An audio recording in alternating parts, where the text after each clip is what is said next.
Hi friends, మన దేశంలో ఎన్నో పురాతన ఆలయాలు, వాటికి తగ్గ విశిష్టతలు ఉన్నాయి.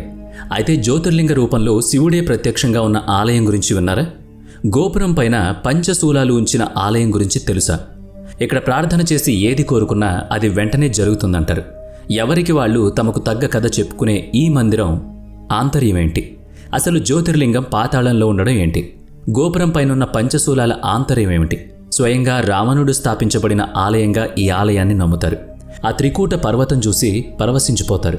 ఈ ఆలయం గురించి ఎన్నో రహస్యాలు, విశేషాలు ఈరోజు ఈ వీడియోలో తెలుసుకోబోతున్నాం. వీటిని ఇంతవరకు ఎవరూ చెప్పుండరు. నమ్మలేని నిజాలు ఇందులో ఎన్నో ఉన్నాయి. మరి రండి ఈ వీడియోని మొదలు పెడదాం. జార్ఖండ్లోని దేవ్గఢ్ అనే ప్రాంతంలో ఉన్న శివుడికి వైద్యనాథుడు అనే పేరుంది. ఇది ఒక పెద్ద పీఠం. 12 జ్యోతిర్లింగాల్లో ఇది 9వది. అత్యంత పవిత్రమైంది. జ్యోతిర్లింగాలతో పాటు ఈ సిద్ధపీఠం ఉన్న ఈ ఆలయం శక్తిపీఠంగా కూడా పేరు పొందింది. ఈ జ్యోతిర్లింగాల్ని స్వయంగా విష్ణుమూర్తి ప్రతిష్ఠించాడని నమ్ముతారు. ఇక్కడికి వచ్చి భక్తులు తాము ఏది కోరుకుంటే అది తీరుతుంది అని నమ్ముతారు. అందుకే ఆలయంలో ఉన్న శివలింగానికి కామ్నలింగం అన్న పేరు కూడా ఉంది. దేవగఢ్లో ఉన్న ఈ శివుడు అత్యంత మహిమాన్వితుడు. ప్రతి సంవత్సరం శ్రావణ మాసంలో జరిగే శ్రావణ మేళాలో కొన్ని లక్షల మంది ప్రజలు చేసే శివనామ స్మరణతో ఆ ప్రాంతం అంతా మార్మోగుతుంది. సాధారణంగా మనం చూసే ఏ శివలింగంలోనైనా గోపురం పైన త్రిశూలం ఉంటుంది. కానీ వైద్యనాథ ఆలయంలో ప్రధాన ఆలయం చుట్టూ ఉన్న పార్వతి, వినాయకుడు, కుమారస్వామి, హనుమంతుల ఆలయాల గోపురాల మీద కూడా పంచశూలం ఉంటుంది. ఆ పంచశూలాన్ని గుళ్ళకి సురక్షా కవచంగా చెప్పుకుంటారు. వీటిని మహాశివరాత్రికి 2 రోజుల ముందు గోపురాల నుంచి విడదీసి తీసుకొస్తారు. ఆ తర్వాత శివరాత్రి రేపనగా వేదోచ్చారణతో మంత్రయుక్తంగా వాటికి పూజ చేసి తిరిగి ఆ పంచశూలాలను గోపురం మీద నిలుపుతారు. ఆ సమయంలో శివుడి ఆలయానికి, పార్వతి ఆలయానికి మధ్య ఘనబంధాన్ని కూడా ఏర్పాటు చేస్తారు.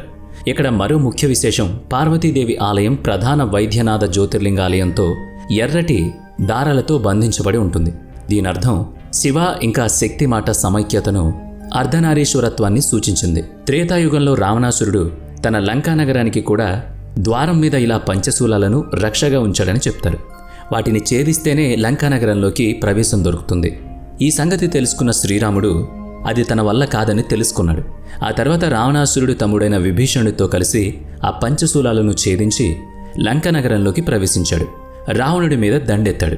సీతాదేవిని కనుగొనే క్రమంలో శ్రావణ మాసంలో శ్రీరాముడు ఆంజనేయుడితో కలిసి వైద్యనాథుడికి కావడి పూజలు చేశాడని ప్రజలు నమ్ముతారు. శ్రావణ మాసంలో వైద్యనాథుడికి ఇక్కడ ప్రత్యేకమైన పూజలు చేస్తారు. ఆ సమయంలో ప్రపంచం నలుమూలల నుంచి కొన్ని లక్షల మంది భక్తులు ఇక్కడికొచ్చి స్వామివారి కృప పొందుతారు. అక్కడికి 105 కిలోమీటర్ల దూరంలో ఉన్న సుల్తాన్గంజ్ నుంచి నీటిని తీసుకొచ్చి స్వామివారికి అభిషేకం చేస్తారు. ఈ ఆలయ చరిత్ర వింటే ఎవరికైనా తప్పకుండా జీవితంలో ఒక్కసారైనా ఈ ఆలయాన్ని సందర్శించాలి అనిపిస్తుంది. 51 శక్తిపీఠాల్లో ఒకటిగా గుర్తింపు పొందింది ఇక్కడ అమ్మవారి శక్తిపీఠం. దక్షయజ్ఞం సంభవానికి పిలవని పిలుపుగా పుట్టింటికి వెళ్లిన సతీదేవి అవమానానికి గురై యజ్ఞగుండంలో దూకి ప్రాణత్యాగం చేసింది. దక్షయజ్ఞాన్ని భగ్నం చేసిన తరువాత సర్వేశ్వరుడు సతీదేవి శరీరాన్ని భుజాన వేసుకుని వైరాగిగా తిరగసాగాడు. లయకారుణ్ణి తిరిగి ఇలలోకి తేవడానికి శ్రీ మహావిష్ణువు తన సుదర్శన చక్రంతో సతీదేవి శరీరాన్ని ఖండించారు. ఈ శరీర భాగాలు భూమిలోని వివిధ ప్రాంతాల్లో పడ్డాయి. అవే శక్తిపీఠాలుగా పేరొందాయి. ఇక్కడేమో అమ్మవారి హృదయ భాగం పడింది. అందువల్ల గతంలో హర్షపీఠ అని పిలిచేవారు. శ్రీ జయదుర్గాదేవి అమ్మవారి ఆలయం శ్రీ వైద్యనాథ స్వామి ఆలయానికి ఎదురుగా ఉంటుంది. అర్ధనారీశ్వర తత్వానికి ప్రతిరూపాలైన శివశక్తి రూపాలను కలపాలన్న తపంతో భక్తులు తమ కోరిక నెరవేరిన తరువాత ఎర్రని దారాలతో 2 ఆలయాలను అనుసంధానిస్తారు. ఇక్కడ జ్యోతిర్లింగాన్ని స్వయంగా దేవతలే ప్రతిష్ఠించారని నమ్ముతారు. అందుకే ఇక్కడ ఏది కోరుకున్నా తక్షణమే నెరవేరుతుందని ప్రజల విశ్వాసం. ఇక్కడ శివలింగం పాతాళలోకం నుంచి బయటికి వచ్చిందని అంటారు. ఈ శివలింగం గురించి పద్మపురాణంలోనూ శివపురాణంలోనూ ఆధారాలున్నాయి. ఆలయానికి సమీపంలోనే ఒక తటాకం ఉంది. అందులో శివగంగ ప్రవహిస్తుంది అని చెప్తారు. మందిరం ప్రధాన పూజారి అక్కడ శివుడు శివగంగలో అదృశ్య రూపంలో ఉండి ప్రజలకు దర్శనం ఇస్తూ ఉంటారు. వైద్యనాథ ఆలయంతో సహా చుట్టుపక్కల ఆలయాలన్నీ విశ్వకర్మ ఒక్క రాత్రిలోనే నిర్మించారని కొన్ని పురాణాలు చెబుతున్నాయి. వైద్యనాథ ఆలయం గురించి ఇవి కేవలం కొన్ని ప్రత్యేకతలు మాత్రమే. ఇప్పుడు అసలు జ్యోతిర్లింగం గురించి తెలుసుకుందాం. వైద్యనాథ జ్యోతిర్లింగం గురించి పలు రకాలైన కథనాలు ప్రచారంలో ఉన్నాయి. రావణాసురుడు తన రాజ్యాన్ని సుభిక్షంగా, సురక్షితంగా ఉండాలంటే లయకారుడైన పరమశివుడు తన రాజ్యంలో ఉండాలనే తపంతో శివుని కోసం ఘోరమైన తపస్సు చేస్తాడు. ఒక్కొక్కటిగా తన శిరస్సులను శివుడికి అర్పిస్తూ 9వ శిరస్సు కూడా అర్పిస్తాడు. 10వ తల ఇవ్వడానికి ఉద్యుక్తుడవుతుండగా ఆ తపస్సుకి శివుడి మెచ్చి ఏం కావాలో కోరుకోమని అడుగుతాడు. అందుకు రావణాసురుడు శివుణ్ణి తన లంకలో ఉండమని వరం కోరుకుంటాడు. నా పూర్తి స్వరూపమైన ఆత్మలింగాన్ని తీసుకెళ్తే నేను నీతో వచ్చినట్టే అని తన ఆత్మలింగాన్ని రావణాసురుడికి ఇస్తాడు శివుడు. కానీ ఆ లింగాన్ని ఎక్కడా పెట్టకుండా లంకా రాజ్యానికి తీసుకుని వెళ్లాలని ఒక షరతు విధిస్తాడు. ఈ లింగాన్ని రావణాసురుడు తన రాజ్యానికి తీసుకుని వెళ్లడం దేవతలకు ఇష్టం ఉండదు. అలా రావణాసురుడు శివలింగాన్ని తన రాజ్యానికి తీసుకుని వెళితే అహంకారం ఎక్కువై ఇంకా ఎన్నో దుర్మార్గాలకు పాల్పడతాడని యోచించి వెంటనే వాళ్ళు శ్రీ మహావిష్ణువుని ప్రార్థిస్తారు. విష్ణువు వరుణదేవుడి సహాయంతో రావణాసురుడికి సంధ్యవేళ కాలకృత్యాలు వచ్చేలా చేస్తాడు. అప్పుడు శివలింగాన్ని కింద పెట్టకుండా ఎలా తన కార్యక్రమం చేయాలో అని ఆలోచిస్తుండగా ఒక బ్రాహ్మణ బాలుడి వేషంలో వినాయకుడు కనిపిస్తాడు. అప్పుడు రావణాసురుడు తన చేతిలోని లింగాన్ని ఆ బాలుడి రూపంలో ఉన్న వినాయకుడికిచ్చి కొద్ది సమయం కింద పెట్టకుండా చూడమని చెప్తాడు. కానీ ఆ బాలుడు ఆ లింగాన్ని కింద పెట్టేస్తాడు. అప్పుడు ఆ శివలింగం అక్కడ శాశ్వతంగా పాతుకుపోతుంది.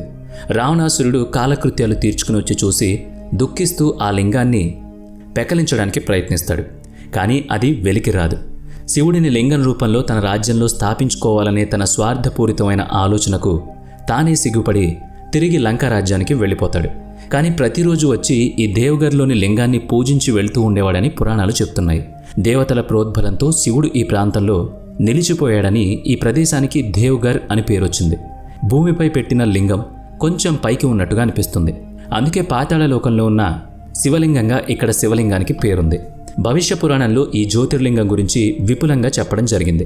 కాలక్రమంలో ఈ లింగం కనపడకపోవడం జరిగింది. ఇలా పోయిన లింగాన్ని వైద్య అనే బ్రాహ్మణుడు కనుగొనగా దీనికి వైద్యనాథ్ అనే పేరొచ్చిందని కూడా ఒక కథనం ఉంది.